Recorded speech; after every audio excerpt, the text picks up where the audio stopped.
We have so much. When I say so much, I mean so much to talk about today.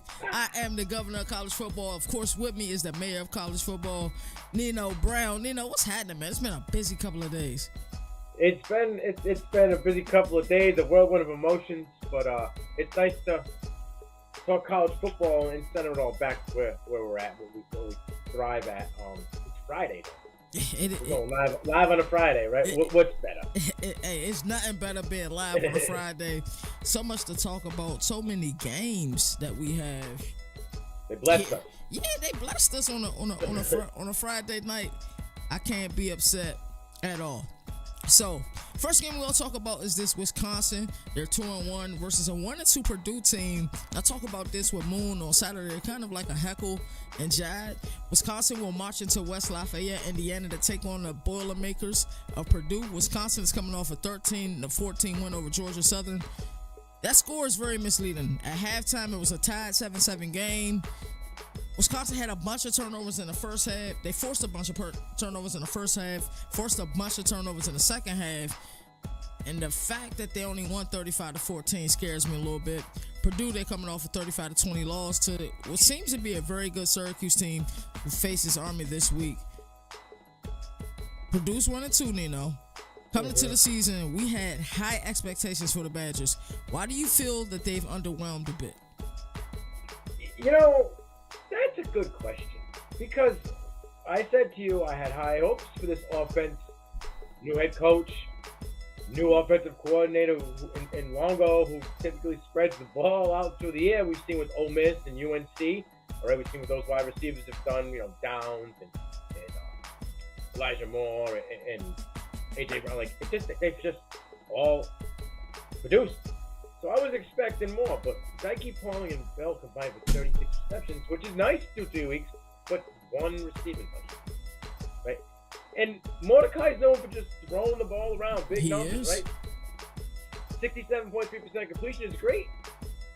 700 yards, 2 touchdowns. I feel like they're struggling to find an identity, because Chase Mussolini is all of a sudden the dude, right? Which we thought Braylon Allen had a hold on. Now Braylon Allen's got, 15 receptions or something now? Yeah. He had no receptions last year. I don't understand. I think that they're really trying to figure it out, but they got to figure it out quickly on the offensive side of the ball. Defensive side of the ball, they're just physically good. I would have to agree with you. This Wisconsin team is very, very interesting. Yeah. Because Chaz Maluzzi is having a great year, and even though Braylon Allen has less carries, he's still averaging 7.1 yards a touch. He still looks weird out of that shotgun. At best, I would like to see him in a pistol or in a standard I formation and strong eye. But let's talk about this Wisconsin team. They're only allowing 20 points per game. Right. They're scoring 31 points per game. Their success rate defensively is at 41.3. That has to be better. Offensively, it's at 47.5. So we see the Luke Fickell effect, but it just looks weird. Maybe it's me, maybe it's you, but the offense just, something doesn't seem right. It just seems to me like they just don't know what they want to do, right? Do they want to open up the floodgates and let the passing game develop like Longo normally does, right? Because even Fickell, his last year in Cincinnati, they were, Ritter and them were throwing the rock around, throwing the ball, and they were airing it out. I just don't know what they're trying to figure out. But like I said, that defense, looks really good. Under 100 yards allowed rushing per game so far through, 3 weeks. So it's Wisconsin defense, and that's what's keeping them in a lot of these games, and giving them favorable offensive, field positions. But I don't know, man. That offense is kind of just like you flip the coin, looks good. You look away, come back, you flip the coin again, it looks totally different. Right. I would have to agree with you 100%. Let's talk more about this Purdue team. They 1-2 losses to Fresno State and Syracuse. They got a win in Blacksburg in one of the longest games ever because of the delay. Nino, What are you seeing from this Purdue team so far this season? Well, I was never a fan of Card, but at this point, would you have thought that Hudson Card would have better numbers than Tanner Mordecai? Right. He's looked pretty good this season. 850 yards, 5 touchdowns, only 1 pick. Where's his completion percentage? Somewhere around 63, 64%. 64%. I'll take that. Now, what I won't take, though, is 3.8. 3.8 yards per carry out of Devin Mockabee, who everybody who's in the Devy circuit, in this college fantasy thing, like, we have a lot of aspirations for Devin Mockabee. But 49 attempts and average only 3.8 yards per carry, that's disgusting. That needs to be better. You know, you got to figure that out. They need to tackle better. You know what I mean? Every game so far, they've had a 60 or less PFF grade. Last week was 38-5. That's versus Syracuse. That's just gross. Like, there's got to be, they got to figure, those are big issues. And for them to be in games late, they got to figure out both of those things. They can't be one-dimensional. Card looks good knowing that they've been one-dimensional. Right? And they need to tackle better. They really do. I would have to agree. So talk to me about the names that the people who aren't familiar with either of these schools, the names that they need to know in this matchup, and who will be the difference makers, both offensively and defensively. All right, so I got a matchup. It's an offensive guy for Wisconsin and defensive guy for Purdue. It's going to be Cam Allen, defensive back for Purdue, matched up against Will Pauling. We talked about these guys not having as much numbers, like 36 receptions, but Pauling's got like 13 of those. He has 147 yards. He doesn't have a score, but he seems to be, the field stretcher here, which I thought Dykey was going to be. Dykey does have the score, but Allen has 2 interceptions, a pass breakup, and 9 tackles. And I'm talking about a team that can't tackle, right? So that guy's leading. He's not leading them in tackles, but he's leading that secondary. I think this Allen-Pauling matchup is going to be something to see. Especially, they're going to have to go target the ball downfield at some point to, blow it open. One of these teams. You know what I mean? I think Wisconsin's going to, as you can see, they like to pass the ball in random situations, I guess you would say, because I don't know when they want to pass and when they want to run. But I think Pauling could be an X factor there. Now, another guy in the defense, I said that Purdue needs to tackle. This guy on the edge, Nick Scorton, 6'4", 280 pounds. In 3 games, he's got 14 tackles, 10 solo, 4.5 tackles for loss, 2 sacks, 15 total pressures, and 10 run stops. That just screams deep, a playmaker to me. Guy's going to say. So I'm going to be looking out for Nick Scorton on the defensive edge. I like it. So you know what time it is. Need to know who will win and why, and also give me a score prediction. I got to say, this is the week, right? Like, teams are in this bracket where, like, the season's kind of, some teams, the seasons are going to be make or break for them. You start out, whatever it may be, 1-3, 0-4, especially in your conference. There's a lot of conference games here, this one being one. I'm going to go Wisconsin 31-17. I think they kind of show you a more balanced offense here in this game being, like I said, conference game.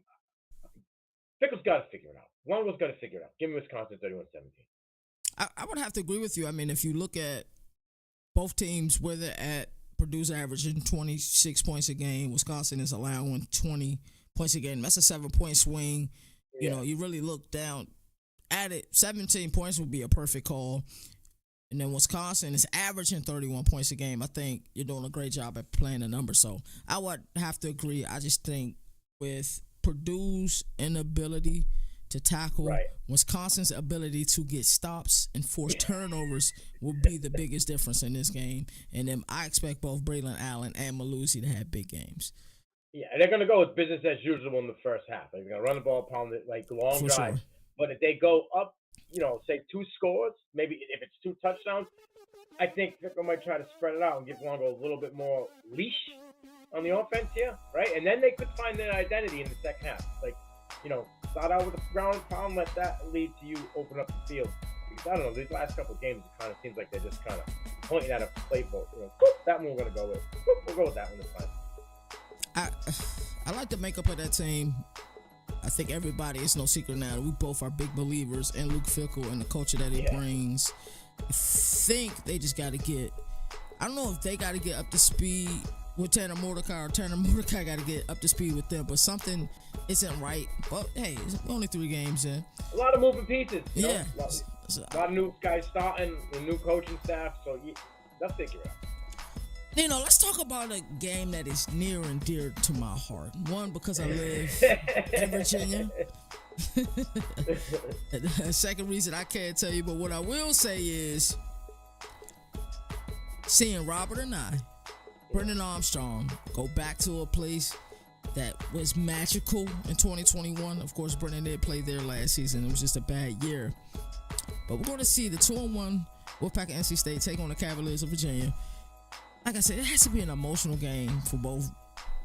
Probably more so Brendan Armstrong than it is for Robert and I, since Robert and I was a year away. It wasn't there for the tragic event that happened last season. Talk to me about the Wolfpack team you've seen so far, these first 3 games. What are you thinking about them? Well, coming in, like I said, and most people have followed me, I was an MJ Morris guy. Yes. Yes. It seems as though Armstrong has found some new life for him back with the Knights. Reunited, and it feels so good, for sure.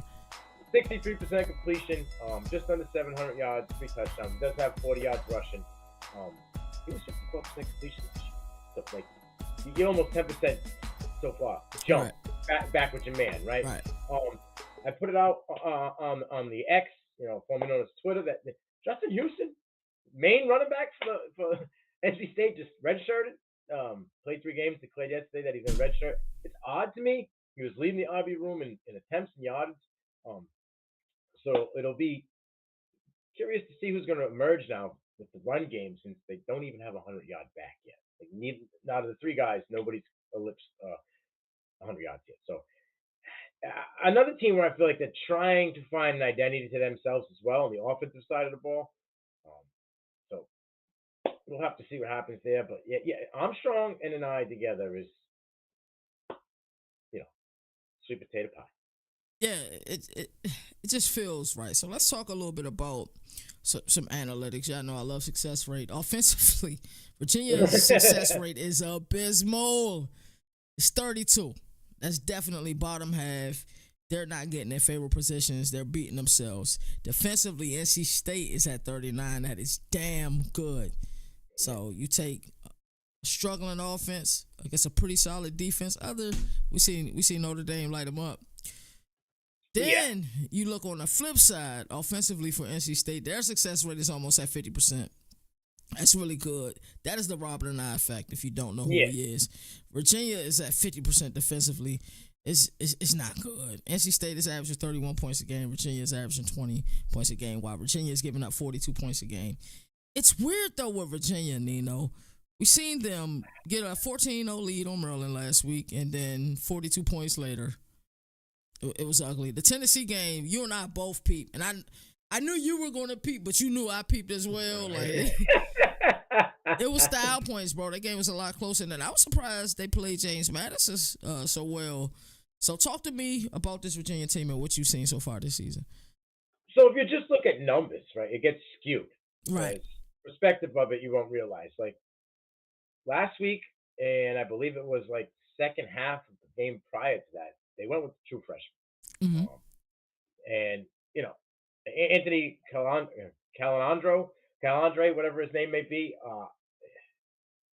he's been the guy, but they've been kind of splitting it up between him and Musket. Musket's hurt now, so it's been Calandre. He's a freshman, so you got to understand it's going to be ups and downs, bumps and bruises. You got to go with what you got. No freshman's coming in there and just blowing doors off right now. So, Drake May did, but he was redshirt. Right. We won't go down that road either. But I'm just, you got a true freshman playing QB, right? You don't really have a team full of playmakers. If you go and you look at things, again, another team that's struggling to run the ball. They don't have a 100-yard rusher at all. They got a couple of receivers, but you got a QB that's trying to figure it out on the fly here. So that offense is gross. One-dimensional offense with a rookie QB, with a freshman QB. That's just a recipe for disaster in my eyes. I would have to agree. Nino, talk to me about the names of this matchup. Who will be the difference makers offensively and defensively? All right. So for me, I've been a fan of this guy, and he's had a slow start. Chico Bennett Jr. on the edge for the Cavaliers. He's a guy that if you go in and you do a little bit of research, where people got guys locked in for this upcoming draft, he seems to be popping up in like top 7 or 8 edge rushes there. So it's like, okay, maybe but he's had a slow start. 2 weeks ago, he had 1 assisted tackle and 2 pressures on 47 snaps. Then he had an overall PFF grade of 37. He did have a better week last week, so it's nice to see that. You know what I mean? Against James Madison, he had 19 snaps, 4 tackles, so we're starting to see him coming around. He did have an injury week 1, so maybe he was trying to kick the rust off. So we're gonna let that slide. So he's gonna be a guy for me. I'm gonna stick defensively, because honestly, there's just not much offensively in this game that I'm looking for. But Peyton Wilson, he's a guy. There's a linebacker. He seems to be, NC State pushes out these linebackers. Like, they just had Drake was the gentleman last year, right? I believe that was his name. And then they got Wilson's got 33 total tackles, 15 solo, 2 tackles for loss, pick, 2 pass defenses, and this guy's kind of all over the place. So those are 2 guys in this game that I'm looking for. Can we talk about Kevin Concepcion for a minute? I feel like we were right about him early on. This guy, I think, has double the amount of catches than anybody else. The second closest person on the team. He got 16. He got 8. Right. So how do you feel about Kevin Concepcion? I think that the Pack hasn't figured out what they're going to do, like how to use it. You know what I'm saying? Because it's like he's got 7.6 yards per average, right, on 16 receptions. So I mean, that's not like super crazy, but it means that they're getting the ball to him in short yardage situations to get him slant, crossing routes and stuff like that. Screen. I don't know what he's the guy for them right now. I would say, right, but like there's not many touchdowns, so they're not talking him in the red zone. I think it's time to just take training wheels off, right? Just let him get out there and get downfield a little more instead of just kind of like he's like the first down guy. You need a first down, they're going to Concepcion. I think maybe it's some maturity. They don't trust him right now, But like you said, you saw him early. You put me onto him. He seems to be, like I said, possession of the ball. He's got more receptions than anybody else. Just take the training wheels off. Right. Let's see some more downfield routes. Let's get some. I think his ADI is something like 6.3 yards. Target depth down the field, like that's not the best. Like I said, a lot of his catches are under 10 yards. So. But if you get him in space, we've seen him, right? We saw in the spring game, you get him in space, he makes things happen. Yeah. So, but give him a chance. This could be that game. I was about to say, give me your score prediction. Who will win and why? And I'm interested to see what you say on this game because I have a feeling. I'm gonna let you go first. I'm gonna go with NC State, 35-21. Okay. Right? Now I say 21 because I got a feeling Armstrong doesn't play the whole game. I think they're going to be up like 2-3 scores going halfway through the third quarter. You might see MJ Morris in this game. And I just think that, they get some garbage scores. You know what I mean? Because the freshman, 14 points in the first quarter last week, right? He looked good, right. chucking the ball around. Right. But when they started giving them different reads and and those scripted drives weren't there no more, and we're going off on the fly, we see what happened. So, but I think he's got the talent. Another week of preparation, maybe he'll last the whole half instead of just one quarter. So I think that they'll get some garbage points. Maybe not 20, maybe 17. But it's going to be right in that pocket. But I think NC State's going to look good in this game.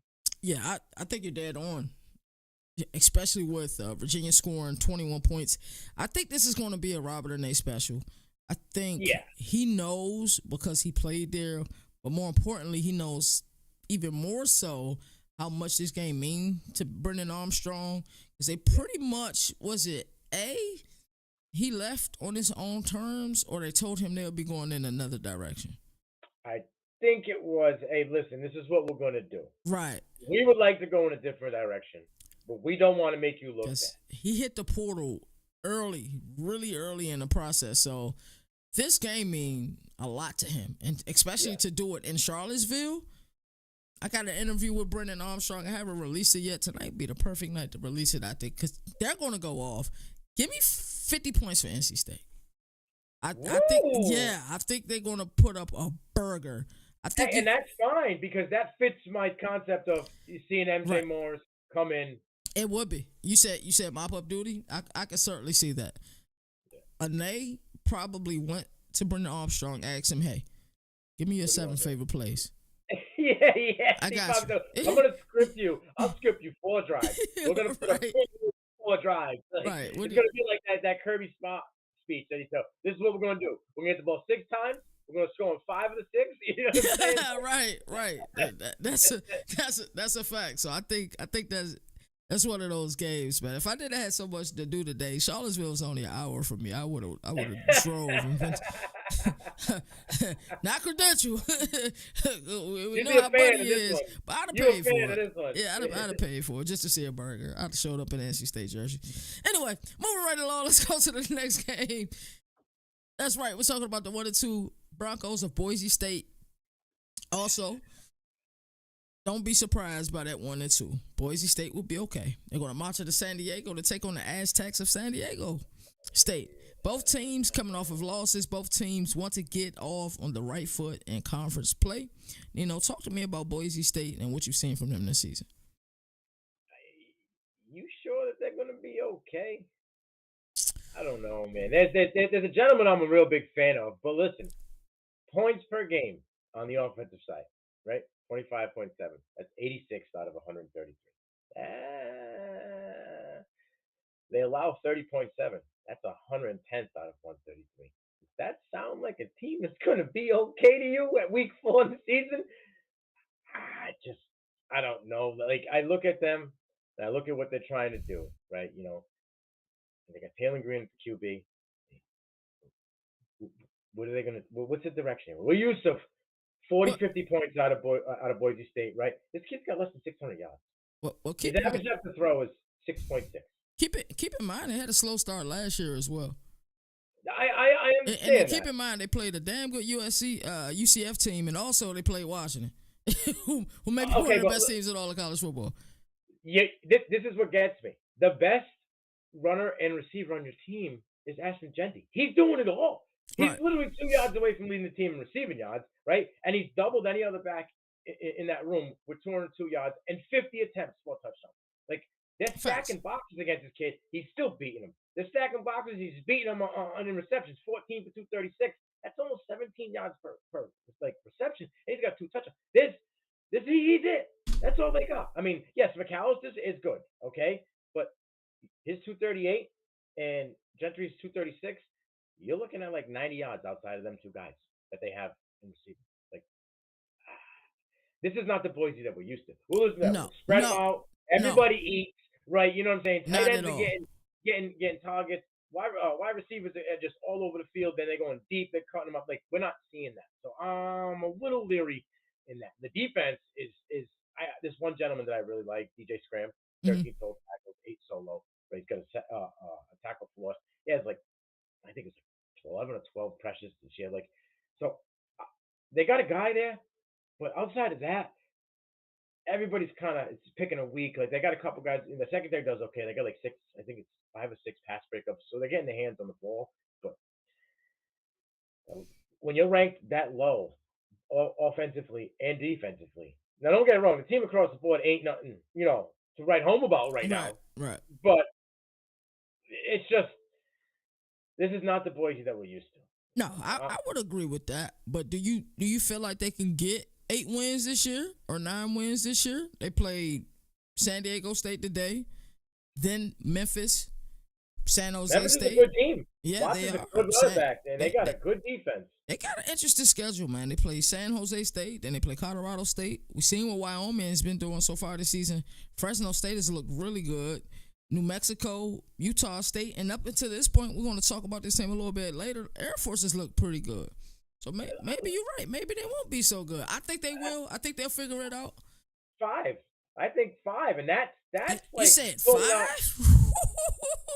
Hey, run it back, right? Fresno State, I think, can beat them, right? Yeah, I would agree with that. Utah State hasn't figured it out. They've only played a full half whether it's the first half or the second half where they look good, and then they get I would agree with dominated. that. Okay. Who else did you name on the schedule? Wyoming, Colorado State. Wyoming's is an L, but Wyoming's gonna run them out of the building by half. They're playing big dog teams, and keeping it close and getting dubs. So who else is next? Who else on the schedule? After Wyoming, you got you talked about Fresno State already. New Mexico, they should win that one. They can win that one. They can win that one. Utah State, you talked about them already, and the Air Forces look damn good so far this Air season. Force is a dub. Air Force will get a dub. They're 3-0, and they're playing dominant offense, which is crazy. But then we're really known for like just running the wall. Right. The ball down people's throats right now. Yeah, the armed forces things are changing a little bit. So let's talk about San Diego State. We got a good look at them during the Week 0 games, and we are obsessed with this. Like I thank goodness for Week 0 because there's teams that I won't get a chance to see during season. For all of you all who don't know, we are traveling during the season most of these weeks. Out of the 15 weeks, 9, 10, or 11 of them, we are in stadiums, in games, and traveling on top of that. So Week 0 gave us the opportunity to see San Diego State. Nino, what did you like about San Diego? So listen, I'm liking right now is kind of like the development of Jalen Maben at the quarterback position. Okay, it's right around 60% completion, which everybody's like, well, that's not the greatest. Right? It's not, but it's kind of skewed because he had 1 week at 51, and every other week has been over 63. So I mean, I'll take that. Okay, 700 yards, 3 touchdowns. He's got 193 on the ground and 2 touchdowns, averaging close to 5 yards per carry. Last year, we were kind of not sure, what we're going to get with him, but I'm seeing some growth here. Excuse me, you know what I mean? Like he's 2 yards away from leading the team in running. All right, Jalen Armstead has 195 yards, 5 yards per carry, and he has 196. So I'm liking that, but I'm looking at these numbers again. We're talking about teams that kind of scare me. They average offensively 18.8 points per game. That's 116th out of 133. Oof. You know what I mean? Brady Hoke's going to have to find a way to score points here. Because if Boise starts to figure it out, you could be putting yourself in a corner. You know what I mean? And I don't know if they have enough weapons to get out of that corner. Like I said, your QB's almost leading your running back department. And Redmond is your leading receiver, and he's a tight end. Okay, he's good. I had high hopes for Mekhi Shaw. Granted, he was injured for week 2 and 3, right? So he's from what I read, he's back this week, which is nice. That'll be an option for them, right? But Redmond's got 16 receptions. Mekhi Shaw hasn't played in a game and a half. He has 9. Where's everybody else been? Penny, right. Brooks, Wesley, like those guys combined have, I believe, like 19 receptions total. Nobody's over 100 yards. Redmond's barely, almost close to 200 yards. He's got 179. 2 touchdowns, but like, look at 3 touchdowns total receiving. Like, again, you're just a running team, so they stack boxes. And when push comes to shove, and the guys up front get tired, and you'll get worn down, you get run out of the game. Ooh, that was a lot, dog. So, talk to me about the names to know in this matchup, and who will be the difference makers, both offensively and defensively. The Aztecs, to me, I mentioned them, and I pounded the table bomb. It's Jalen Maben. Okay, I feel he's going to be the key to their success, or the key to their downfall. But I think in this one, I think they're going to get dubbed. I really do. I think Maben's dual threat ability with the defense, for the Broncos, it doesn't really look good right now. Right. I think they could have trouble with him early and often, and if he gets some confidence, gets some long runs, maybe gets deep throw downfield, or punches one in the first quarter. Look out! Like I said, Redmond's a red zone target, and with Mekhi Shaw being able to stretch the field, maybe, just maybe, they might be able to figure it out totally on the offensive side of the ball. Like I said, defensively, for the Broncos, I love Chase Graham. I think he's going to have a bunch of tackles because he's going to be chasing either running back or the running quarterback in this one. And that's the chance. He's the only guy on it. He's been doing it for them offensively every single week. I want to see him, prime time national TV. This kid deserves it. Let's see what he's got. My actual question, we're gonna go off script a little bit here. Mark Redmond, is he somebody we could possibly see in Mobile? Yes. I'm gonna tell you something right now. Mark Redmond is gonna get that Luke Musgrave, I like it. Davis Allen type buzz. End of the year, going into the Senior Bowl, you're gonna see this kid drafted late, and then he's gonna be a guy that possibly could be, I think the tight ends don't take off year one. They just don't, unless his name, Right. is Mark Edwards. Other than that, Right. nobody really takes off year one. Yeah, I would have to agree, and I agree with you that we can certainly see him down in Mobile. You know what time it is, Nino? Talk to me about who will win and why. Also, give me a score prediction. I'm gonna go with the Aztecs here. I like I said, the development of Maven. I think he's gonna be a little bit too much for this Boise State defense. I know you think they're gonna turn it around. I'm sorry for bursting your bubble a little bit there when we talk about what's left on the schedule. Yeah, that sketch was tough. I think the Aztecs could, get that offense clicking in this game because the Boise State defense isn't anything special right now. So they do have a safety though in Boise State that I mentioned. He's a dog. Yeah, he gives. I can't think of his name off the top of my head. Sedarius. How do you pronounce his name? No. I think you got It's Alexander Tubner. Okay. 18 tackles, 12 solo. He's got a pick. He's got three PBUs. Hey, this dude has I believe he has 8 or 9 pressures combined in 3 games. I said to him before he was give me those vibes of a gentleman that was there last year. He may not be as tall and slender as that gentleman that was there last year, but Tubner's giving me the vibes of how he plays. He can hit. You know what I mean? I see what you said. Gotcha. He can play in coverage. That's a guy. Another guy to look out for on the Boise defense besides DJ Scram. All righty. You want to score? This is right? a must win. And I hate to say that this early in the season. This is a must win for Boise State. Week 4 for a lot of teams is a must win. It's a must win, right? Like college football new because if you go right down the lineup, it's a lot of conference play, a lot of conference big matchups, right? A lot of top 25 matchups, and a lot of teams that need this game. Even if they're undefeated. Notre Dame.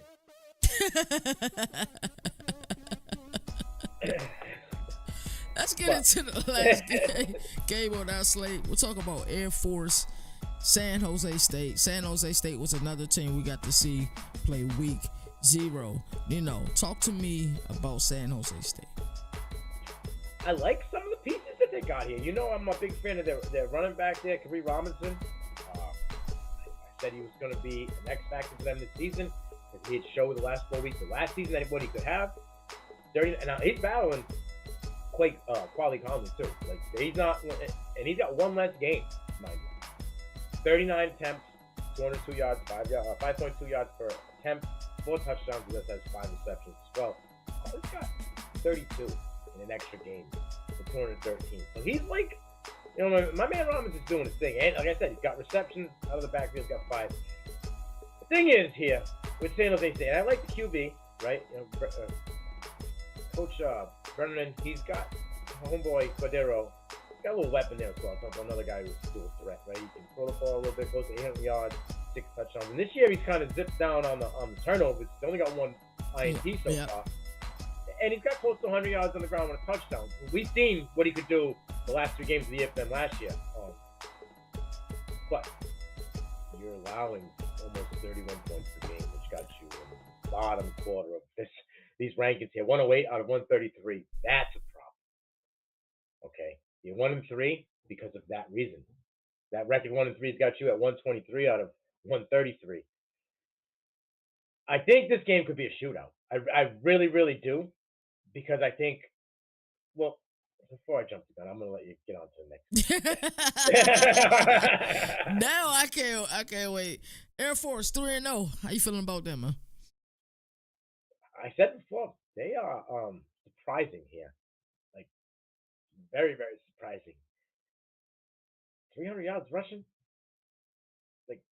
That's just stupid.